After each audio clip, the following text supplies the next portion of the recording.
సమయంలో మనమంతా క్రమశిక్షణతో నిలబడి ఉండాల్సిందిగా కోరుతూ, రామప్ప గుడిలోని రమణీయ శిల్పాలు తెలంగాణ శిల్పుల విలువ తెలిపి, దాతల ధ్యాత్మ విధులు వాగ్ధనులు మునులు నీదు యశమును బెంచిరి నిజము తల్లి, జ్ఞాన సుమవల్లి ఓ తెలంగాణ తల్లి, వందనమ్ము గొనుము సౌభాగ్యవల్లి.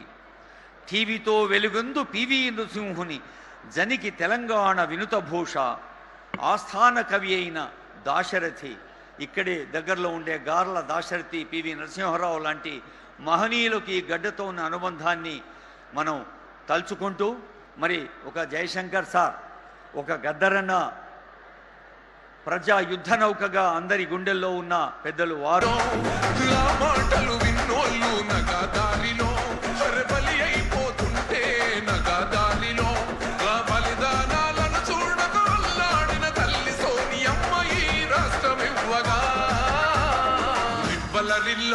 ఓరి రేవలమల్లో పండుగ జరుగుతూ ఉంది తెలంగాణలో.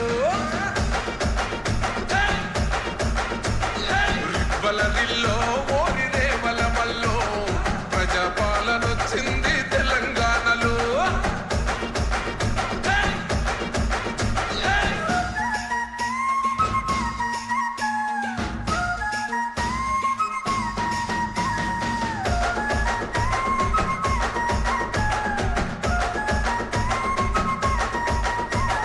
వచ్చిన ఈ రాష్ట్రం నగాదారిలో దొంగల పాలైతే, నగాదారిలో దోసుకు తింటుంటే, నగాదారిలో జనగోసలు చూసిందే, నగాదారిలో ఆ దొంగల తరిమి పక్కం చేతిల పట్టిండే ప్రజా పాలన కోరేవంతన్నా. రిబ్బలరిల్లో ఓరి రేవలమల్లో పండుగ జరుగుతూ ఉంది తెలంగాణలో.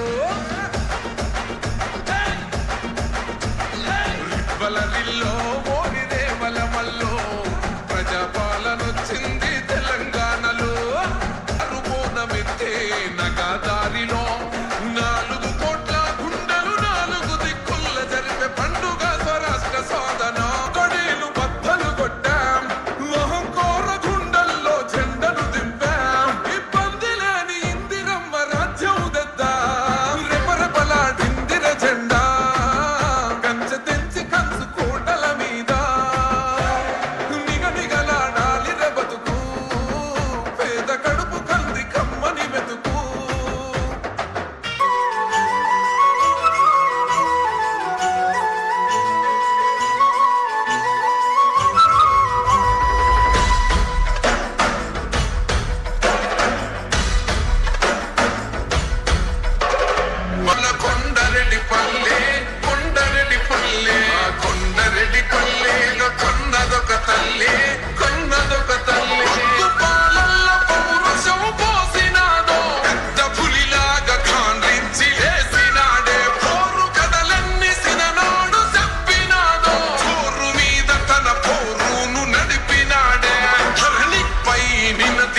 తప్పునే ఎదిరించి వదిరించి బెదిరించి నిలదీసినాడే.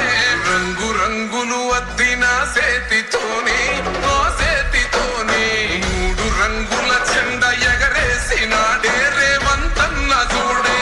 గర్వమెక్కిన గడికి గుండైనాడే, దండైనాడే, గర్వపడేలా గడ్డ పాలిస్తూ ఉండే రేవంతన్న చూడే.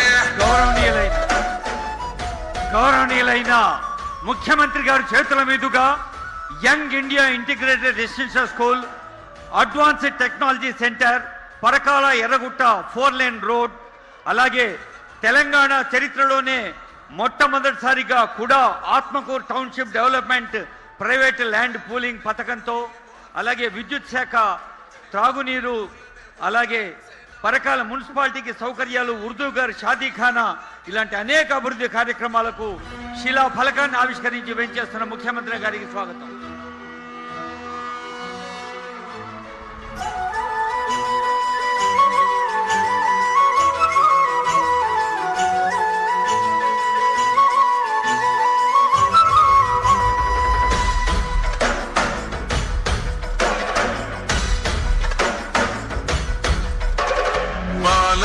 జిల్లాలకు కొండారెడ్డి పల్లె కొండారెడ్డి పల్లె కొండారెడ్డి పల్లెలో కొన్నదొక తల్లి కొన్నదొక తల్లి పాలమూరు జిల్లాల కొండారెడ్డి పల్లె కొండారెడ్డి పల్లె కొండారెడ్డి పల్లెలో కొన్నదొక తల్లి కొన్నదొక తల్లి పాలల్ల పౌరుషం పోసినాదో పెద్ద పులిలాగా కాండ్రించి లేసినాడే పోరు కథలన్నీ సిననాడు చెప్పినాదో చోరు మీద తన పోరును నడిపినాడే ధరణిపై నినదించి తప్పునే ఎదిరించి వదిరించి బెదిరించి నిలదీసినాడే రంగు రంగులు అద్దిన సేతితోని ఆ సేతితోని మూడు రంగుల జెండా ఎగరేసినాడే రేవంతన్న చూడే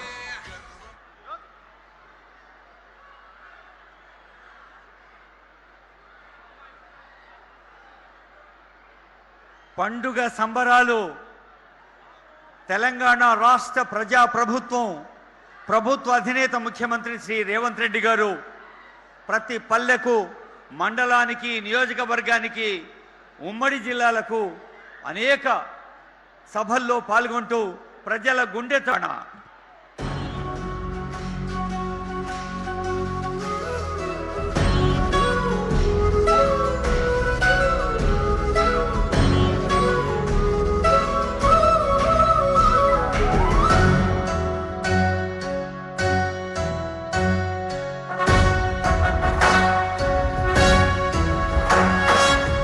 జయ హే తెలంగాణ జననీ జయ కేతనం ముక్కోటి గొంతుకలు ఒక్కటైన చేతనం తరతరాల చరిత గల తల్లి నీరాజనం పద పదాన నీ పిల్లలు ప్రణమిల్లిన శుభతరుణం జయ తెలంగాణ జయ జయ తెలంగాణ జయ తెలంగాణ జయ జయ తెలంగాణ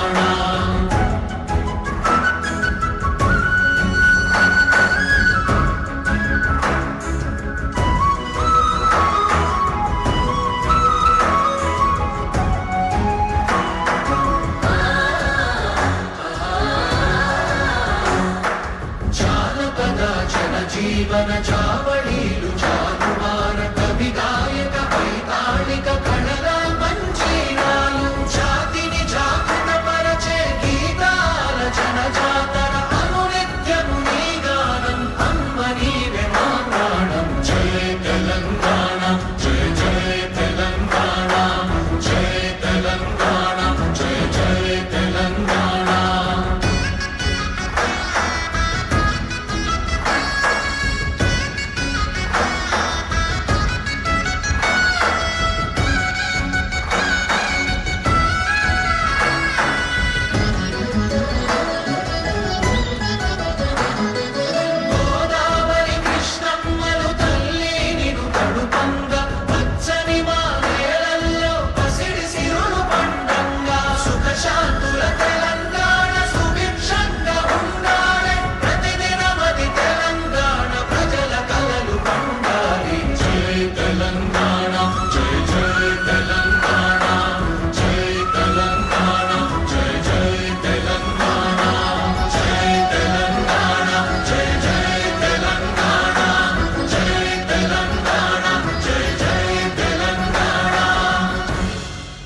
అసంఖ్యాకంగా విచ్చేసిన జాగృత జనజాతరకు నమస్సులు అర్పిస్తూ స్థానిక శాసనసభ్యులు గౌరవనీయులు రేవూరు ప్రకాష్ రెడ్డి గారి స్వాగతోపన్యాసం ఆనరబుల్ ఎమ్మెల్యే.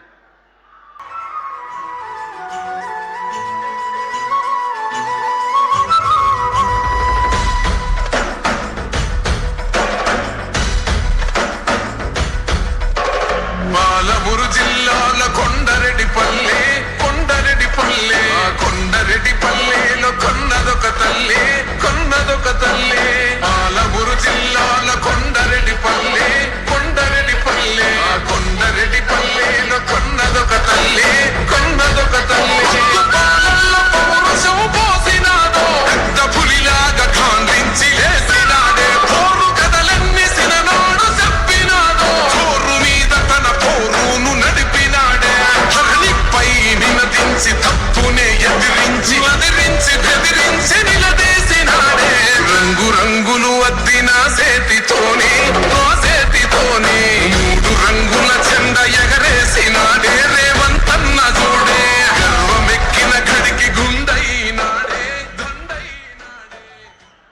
మిత్రులారా, మీ అభిమాన నాయకుడు మా సోదరుడు రేవూరి ప్రకాష్ రెడ్డి గారు ప్రజాపాలన ప్రగతి బాట కార్యక్రమాన్ని ఏర్పాటు చేసి ఈ కార్యక్రమంలో నాతో పాటు ముఖ్య అతిథులుగా వరంగల్ ఉమ్మడి జిల్లా ఇన్ఛార్జ్ మంత్రివర్యులు సోదరులు పొంగులేటి శ్రీనివాసరెడ్డి గారిని,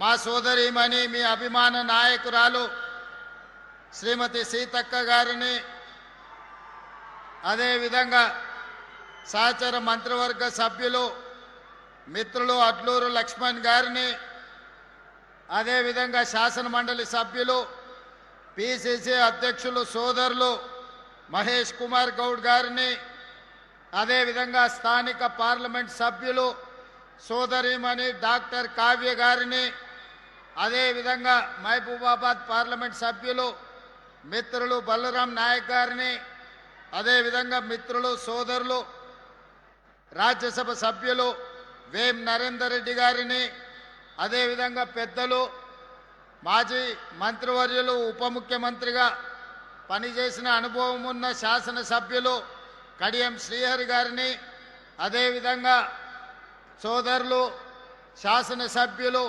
దొంతి మాధవరెడ్డి గారిని, సోదరుడు శాసనసభ్యులు నాయని రాజేందర్ రెడ్డి గారిని, అదేవిధంగా శాసనసభ్యులు మిత్రులు నాగరాజ్ గారిని, శాసనసభ్యురాలు పాలకుర్తి యశస్వని రెడ్డి గారిని, అదేవిధంగా సోదరుడు మిత్రులు గండ్రా సత్యనారాయణరావు గారి శాసనసభ్యులని, అదేవిధంగా బస్వరాజ్ సారయ్య శాసన మండలి సభ్యులు శంకర్ నాయక్ గారిని, శాసనసభ్యులు డాక్టర్ మురళీ నాయక్ గారిని, డాక్టర్ విప్ రామచందర్ నాయక్ గారిని, అదేవిధంగా జిల్లా రాష్ట్ర మహిళా అధ్యక్షురాలు సోదరిమణి ఎర్రబల్లి స్వర్ణ గారిని, మాజీ మేయర్ గుండు సుధారాణి గారిని, సిరిసిల్ల రాజయ్య గారిని, మాజీ పార్లమెంట్ సభ్యులు సోదరులు కుసురుపాష గారిని, దయాసాగర్ రావు గారిని, వివిధ కార్పొరేషన్లకు సంబంధించిన చైర్మన్లు, ప్రజాప్రతినిధులు, పార్టీ ప్రతినిధులు, ప్రభుత్వ అధికారులు, వేలాదిగా తరలి వచ్చిన మా పరకాల శాసనసభ నియోజకవర్గం నుంచి వచ్చిన మా సోదర సోదరీమణులందరికీ కూడా మనస్ఫూర్తిగా అభినందనలు, కృతజ్ఞతలు. ఈనాడు పరకాల శాసనసభ నియోజకవర్గ పరిధిలో ప్రజాపాలన ప్రగతి బాట కార్యక్రమంలో వేలాది మంది మా ఆడబిడ్డల్ని పాల పిట్టల్లాగా ఇక్కడికి వచ్చిండ్రంటే మళ్ళోసారి వచ్చే ఎన్నికల్లో కూడా మా ప్రకాష్ అన్న అత్యధిక మెజారిటీతో ఇక్కడి నుంచి మీరు ఆశీర్వదిస్తారని చెప్పి నాకు సంపూర్ణమైన విశ్వాసం, నమ్మకం కలిగింది. ఈరోజు అనుభవం కలిగిన రేవూరి ప్రకాష్ రెడ్డి గారు ఈ ప్రాంత శాసనసభ్యుడిగా ఎన్నిక కావడం వల్ల మీ ప్రాంత సమస్యలు తెలిసిన వాడిగా ఈ ప్రాంతాన్ని అభివృద్ధి చేయాలన్న ఆలోచనతో పదే పదే సంబంధిత శాఖ మంత్రులతోనే కాదు, ప్రత్యక్షంగా నన్ను ఎన్నోసార్లు వారు వస్తూ వారే రాకుండా మా పార్లమెంట్ సభ్యురాలు కావ్యమ్మని, కడియం శ్రీహరి గారిని కూడా తోడు తీసుకొని వస్తుంటాడు నా మీద ఒత్తిడి చేయడానికి, ఈ పరకాల శాసనసభ నియోజకవర్గాన్ని అభివృద్ధి చేయడానికి. వారి ఆలోచన మేరకు, వారి విజ్ఞప్తి మేరకు ఈనాడు 424 కోట్ల రూపాయలతోని పరకాల శాసనసభ నియోజకవర్గంలో వివిధ అభివృద్ధి కార్యక్రమాల ఏర్పాటును ఈ రోజు మనం ప్రారంభించుకోవడం జరిగింది. అదేవిధంగా వారి చెక్ డ్యాంల గురించి, మినీ స్టేడియం గురించి, ఇండోర్ స్టేడియం గురించి వివిధ అభివృద్ధి కార్యక్రమాలకు కూడా వారి విజ్ఞప్తి చేసిండ్రు. నేను ఇన్ఛార్జ్ మంత్రి శ్రీనివాసరెడ్డి గారికి సూచన చేసిన నివేదికలు తెప్పించి ఈనాడు ఆ అభివృద్ధి కార్యక్రమాలను కూడా మీకు మంజూరు చేయడం జరుగుతుంది అని చెప్పి నేను ఈ సందర్భంగా విజ్ఞప్తి చేస్తున్నా. మిత్రులారా, వరంగల్ జిల్లా ఈ ప్రాంతానికి ఒక గొప్ప చరిత్ర ఉన్నది, ఒక చైతన్యం ఉన్నది, పోరాట స్ఫూర్తి ఉన్నది.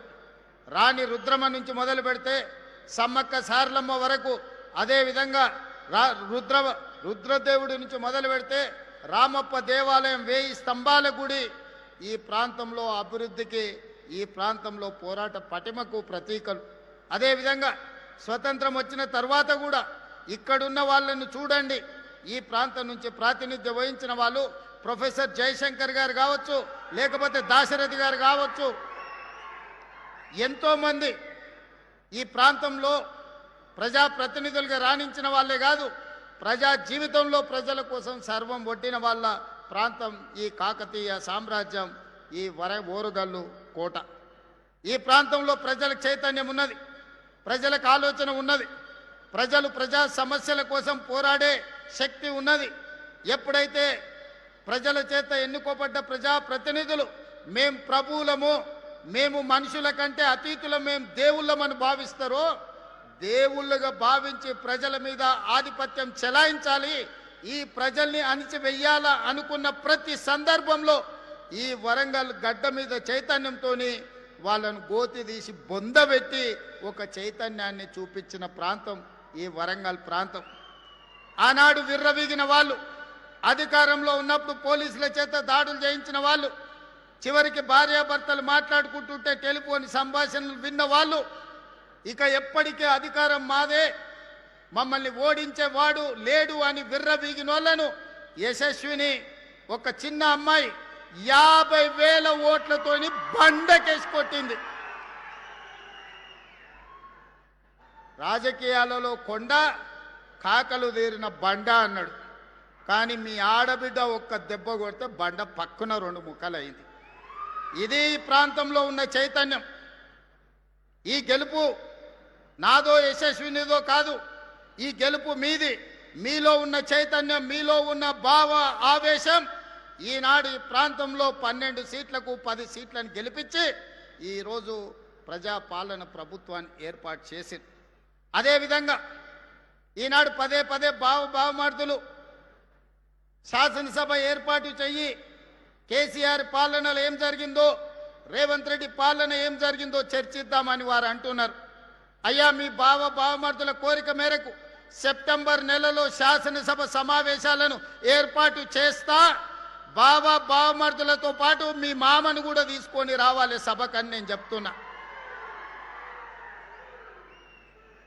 మాజీ ముఖ్యమంత్రిగా, కేంద్ర మంత్రిగా 40 సంవత్సరాల అనుభవం ఉన్న చంద్రశేఖరరావు గారు శాసనసభకు రావాలి. 10 సంవత్సరాలు వారి పరిపాలనలో వారు తీసుకున్న సంక్షేమ పథకాలు, తెలంగాణలో చేసిన అభివృద్ధి గురించి చర్చించాలని నేను అడుగుతున్నా. అదేవిధంగా 2 సంవత్సరాలలో మన ప్రభుత్వం, ప్రజాప్రభుత్వం తీసుకొచ్చిన సంక్షేమ పథకాలు, చేస్తున్న అభివృద్ధి కార్యక్రమాలతో పాటు వారు మనకు వారసత్వంగా అందించిన 8,11,000 కోట్ల రూపాయల అప్పుకు అసలు మిత్తిగా ప్రతి సంవత్సరం 75,000 కోట్ల రూపాయలు ఈరోజు మనం కడుతున్నాం. ఈ అప్పుల భారం మనం మోస్తున్నాం. మా అక్కలు ఆలోచన చేయాలి. ఆనాడు తెలంగాణ రాష్ట్రం రాకముందు సంవత్సరానికి మన అసలు మిత్తి కలిపి 6,500 కోట్ల రూపాయల భారం ఉంటే, తెలంగాణ రాష్ట్రం వచ్చిన తర్వాత చంద్రశేఖరరావు గారు నాకు ప్రభుత్వాన్ని అందించిన తర్వాత ప్రతి నెల 7,500 చొప్పున సంవత్సరానికి 75,000 కోట్ల రూపాయలు ఆయన చేసిన అప్పులకు, తప్పులకు ఈరోజు నేను పాయమాలు గడుతున్నా. అనుభవం తక్కువైనా, వయసు చిన్నదైనా, మీకు మాట ఇచ్చిన మాట నిలబెట్టుకోవాలి. ఇచ్చిన మాట నిలబెట్టుకోవడానికి అవసరమైతే మట్టిలో కలిసినా సరే మాట తప్పేది లేదు, మడమ తిప్పేది లేదు అని ఈనాడు మీకోసం రోజుకు 18 గంటలు నిరంతరం పనిచేస్తున్నాం. ఏ రోజైనా 32 నెలల్లో 3 గంటలైనా నేను సెలవు తీసుకున్న సందర్భం ఉన్నదా? మీరు ఒక్కసారి ఆలోచన చేయండి. ఇవాళ 8,11,000 కోట్ల రూపాయల అప్పు, 1,00,000 కోట్లు పెట్టి కట్టిన కాళేశ్వరం కాస్త కూలిపోయి కూలేశ్వరం అయినా, కృష్ణా గోదావరి నదుల్లో నీళ్లను తరలించి దేశంలోనే వరి ఉత్పత్తిలో మొదటి స్థానం సాధించి రైతులు పండించిన పంట ఒక్క వరి ధాన్యాన్ని కొనుక్కోవడానికే ఈ 30 నెలల్లో 90,000 కోట్ల రూపాయలు రైతులకు చెల్లించినాం. ఇది మన ప్రభుత్వం ఇందిరమ్మ పాలనలో రైతులను ఆదుకున్న మాట వాస్తవం కాదా? అదేవిధంగా ఆనాడు 1,00,000 రూపాయలు రుణమాఫీ అన్నాడు, 4 విడతలు అన్నాడు, అసలు మిత్తి నేనే కడతా అన్నాడు. చివరికి మన చేతిలో అప్పు నెత్తి మీద చిప్ప మిగిలిచ్చిపోయిండు. 2 సార్లు మోసగించిండు. లక్ష అని ఒక్క రూపాయి కూడా ఈరోజు అప్పులు తీరువలే, ఇచ్చినాయని మిత్తికే సరిపోయినాయి. కానీ నేను ఎన్నికలప్పుడు మీకు మాట ఇచ్చిన 2 లక్షల రూపాయల వరకు రైతుకు రుణమాఫీ చేస్తా అని మొదటి సంవత్సరంలోనే 25 లక్షల మంది రైతాంగ కుటుంబాలకు 20,617 కోట్ల రూపాయలు మీ ఖాతాలలో వేసి దేశంలోనే రైతు రుణ విముక్తి కలిగిన రాష్ట్రంగా తెలంగాణ రాష్ట్రాన్ని నెంబర్ 1గా నిలబెట్టడం జరిగింది.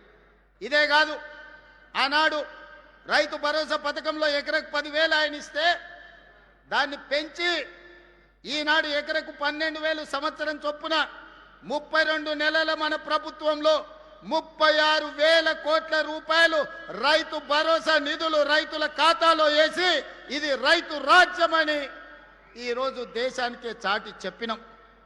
9 రోజుల్లో 9,000 కోట్ల రూపాయలు రైతుల ఖాతాలో వేసిన చరిత్ర దేశ చరిత్రలోనే లేదు. ఉచిత కరెంటు కోసం కాంగ్రెస్ వస్తే కరెంటు ఉండదు, కాంగ్రెస్ వస్తే రైతులు ఆత్మహత్యలు చేసుకుంటారని చెప్తే కాంగ్రెస్ వచ్చిన 32 నెలల్లో వ్యవసాయానికి ఉచితంగా ఇచ్చే విద్యుత్కు 30,000 కోట్ల రూపాయలు ఈరోజు రైతుల ఉచిత విద్యుత్ కోసం రాష్ట్ర ప్రభుత్వం భారం మోసింది. మొత్తంగా రైతుల కోసం 1,70,000 కోట్లు ఈ 30 నెలల ప్రభుత్వంలో రైతుల కోసం ఖర్చు పెట్టినాం. వ్యవసాయం దండుగ నుంచి వ్యవసాయాన్ని పండుగగా మార్చి రైతును రాజును చేస్తామని చెప్పినాం. ఈనాడు రైతు సంతోషంగా మన రాష్ట్ర ప్రభుత్వంలో ఉన్నాడు. ఆనాడు ఆయన ఏమన్నాడు? వరి వేసుకుంటే ఉరి వేసుకున్నట్టే అన్నాడు. నేనన్నా వరి వేసుకోండి, చివరి గింజ వరకు కొంటాను, 500 రూపాయల బోనస్ ఇస్తా అని చెప్పిన. ఇవాళ సన్న ఒట్లు పండించిన ప్రతి రైతుకు 500 రూపాయల బోనస్ ఇస్తున్నా.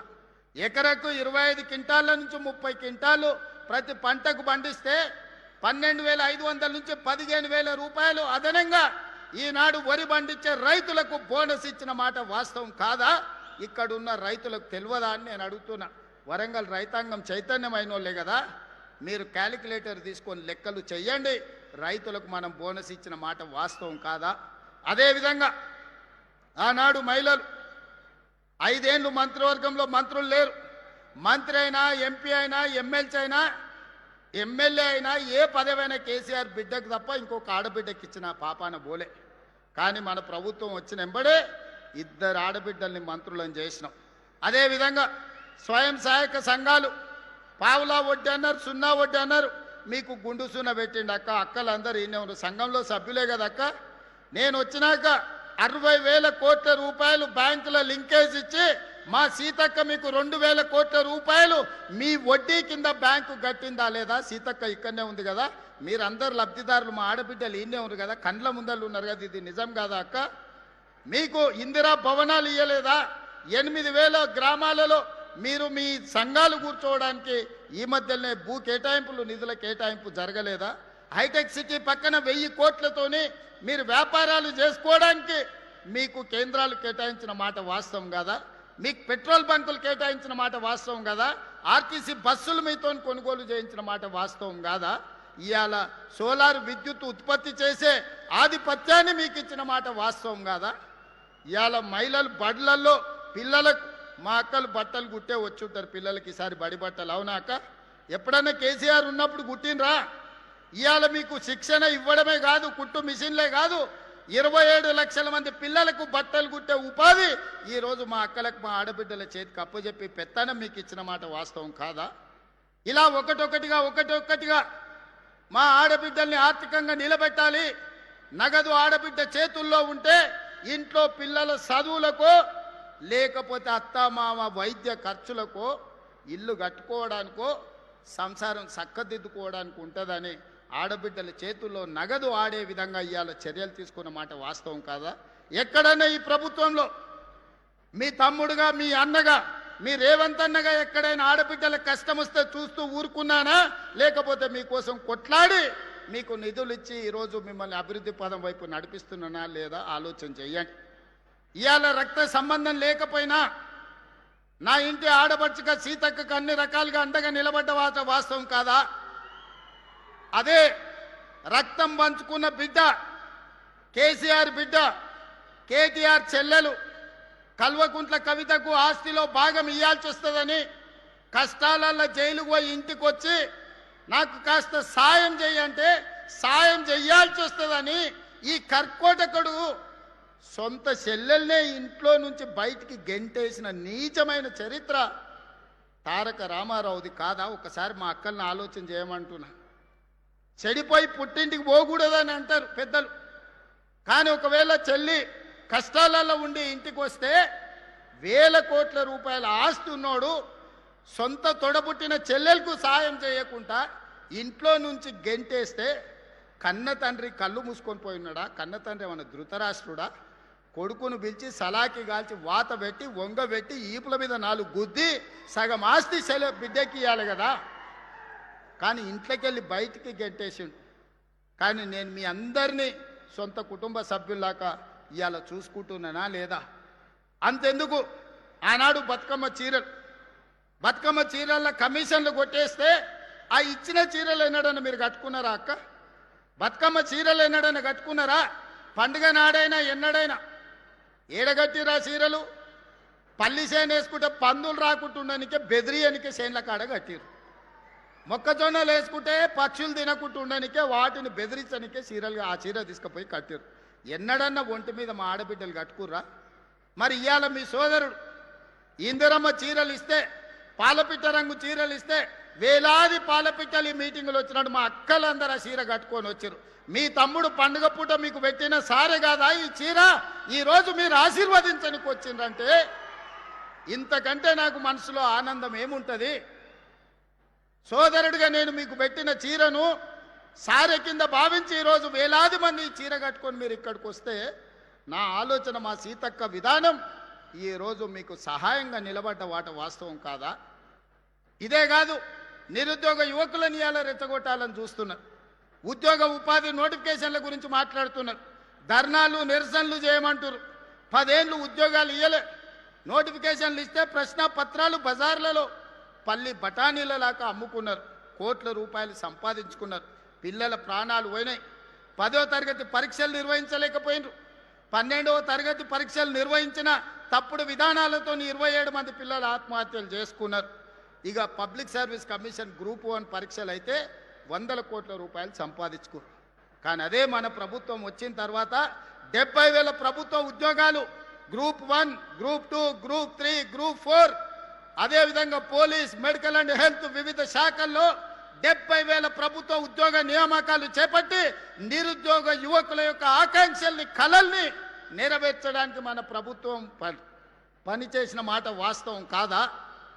ఇవాళ మళ్ళీ పోలీస్ నోటిఫికేషన్లు ఇచ్చినాం, పబ్లిక్ సర్వీస్ కమిషన్ నుంచి నోటిఫికేషన్లు ఇచ్చినాం. ఇవాళ పోలీసులకు ఇంకా నోటిఫికేషన్లు ఇవ్వంటూ అన్ని ఖాళీలు మీకోసమే, విడతల వారి నియామకాలు చేపడతాం. వయసు మీకోసమే సడలించినాం.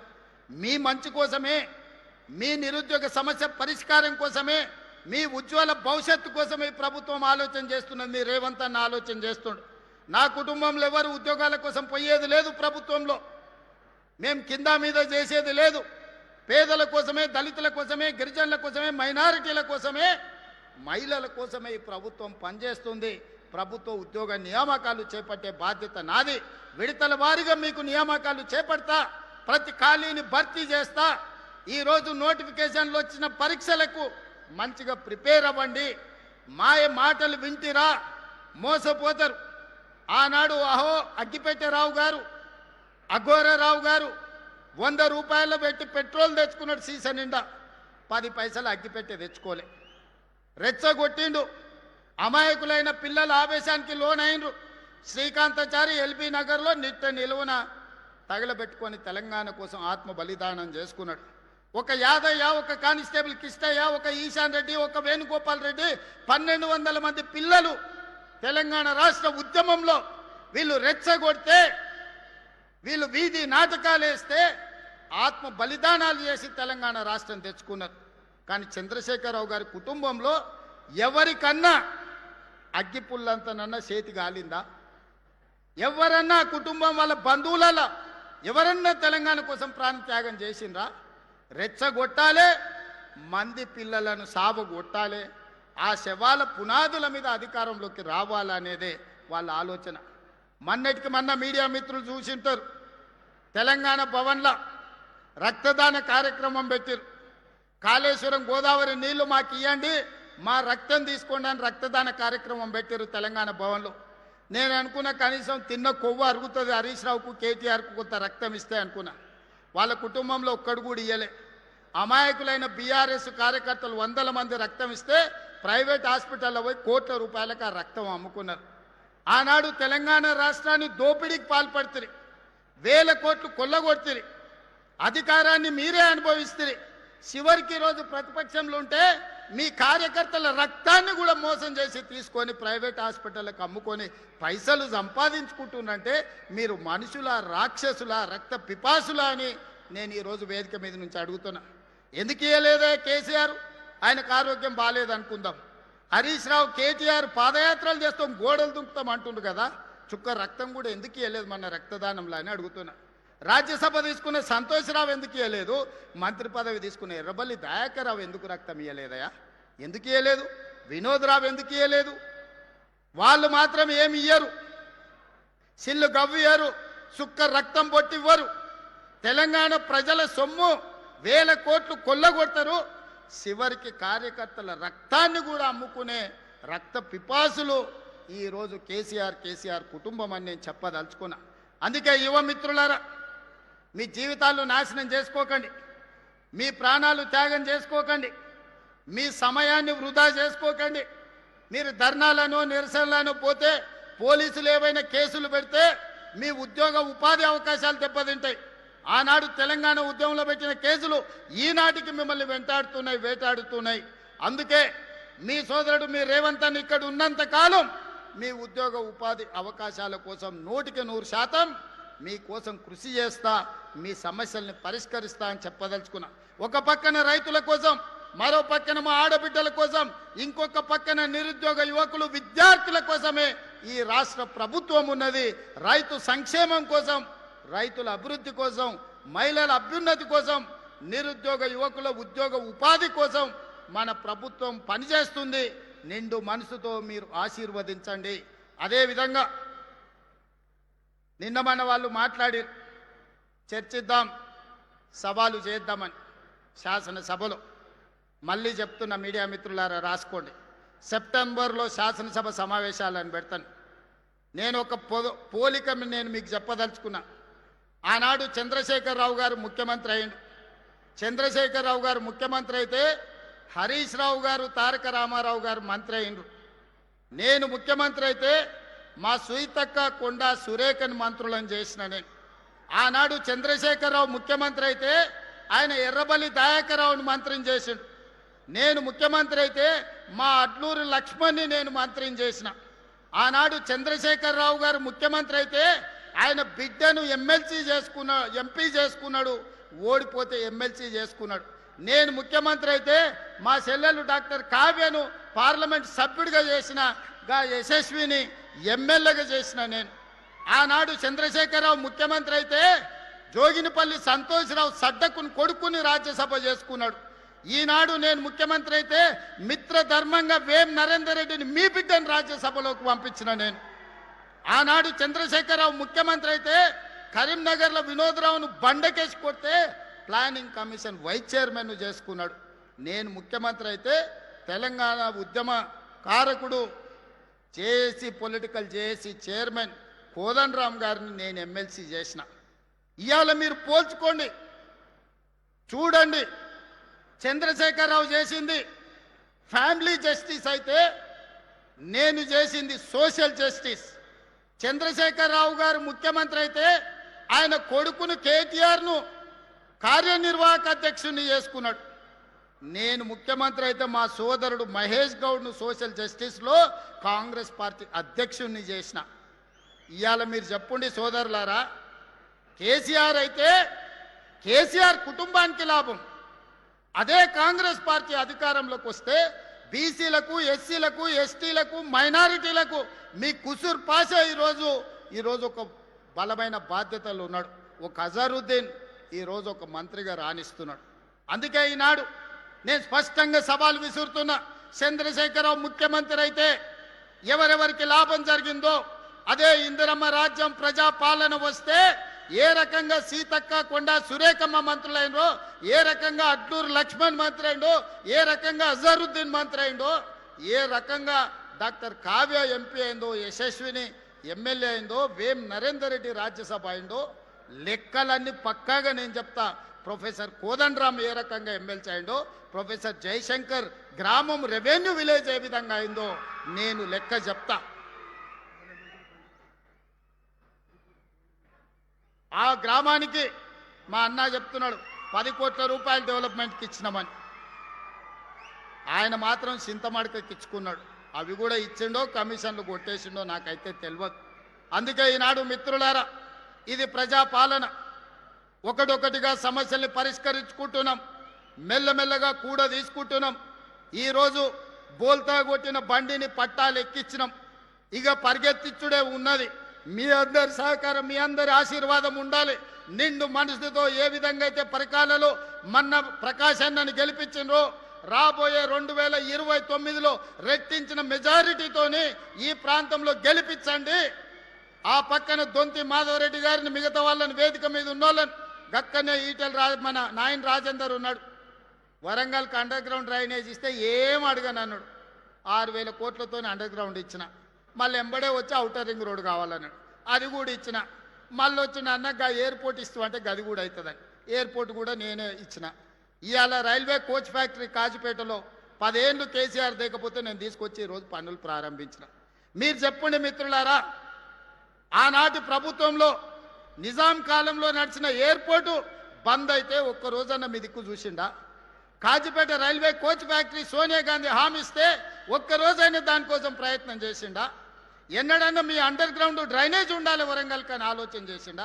వరంగల్కి ఔటర్ రింగ్ రోడ్ ఉండాలని ఆలోచన చేసిండా? కాకతీయ మెగా టెక్స్టైల్ పార్కులో మీకు ఉద్యోగ ఉపాధి అవకాశాలు ఉండాలి అని ఆలోచన చేసిండా? సమ్మక్క సారలమ్మ మందిరం, 100 ఏళ్ళ చరిత్ర ఉన్న సమ్మక్క సారలమ్మ మందిరం వైపు కూడా మళ్ళీ చూడలే ఆనాటి ముఖ్యమంత్రి. ఈనాడు పొంగులేటి శ్రీనివాసరెడ్డి గారి పర్యవేక్షణలో అద్భుతంగా ఈరోజు సమ్మక్క సారలమ్మ మందిరాన్ని నిర్మించుకున్నాం కదా, వన దేవతలను పూజించుకుంటున్నాం కదా. ఇది మా సోషల్ జస్టిస్.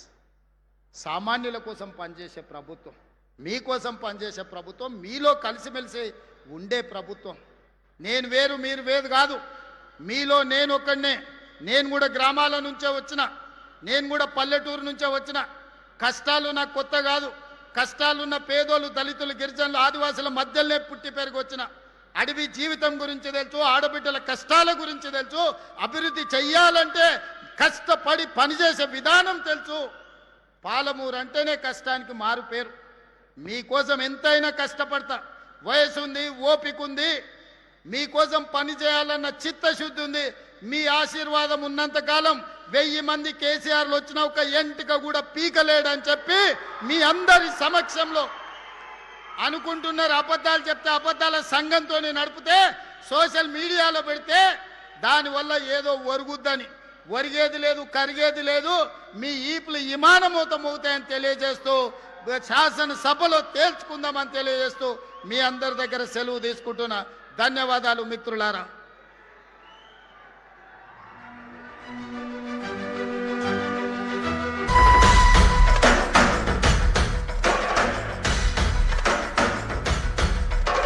పాలమూరు జిల్లాల కొండరెడ్డిపల్లె, కొండరెడ్డిపల్లె, కొండరెడ్డిపల్లెలో కొన్నదొక తల్లి, కొన్నదొక తల్లి. పాలమూరు జిల్లాల కొండరెడ్డిపల్లె, కొండరెడ్డిపల్లె, కొండరెడ్డిపల్లెలో కొన్నదొక తల్లి, కొన్నదొక తల్లి. పాలల్ల పౌరుషం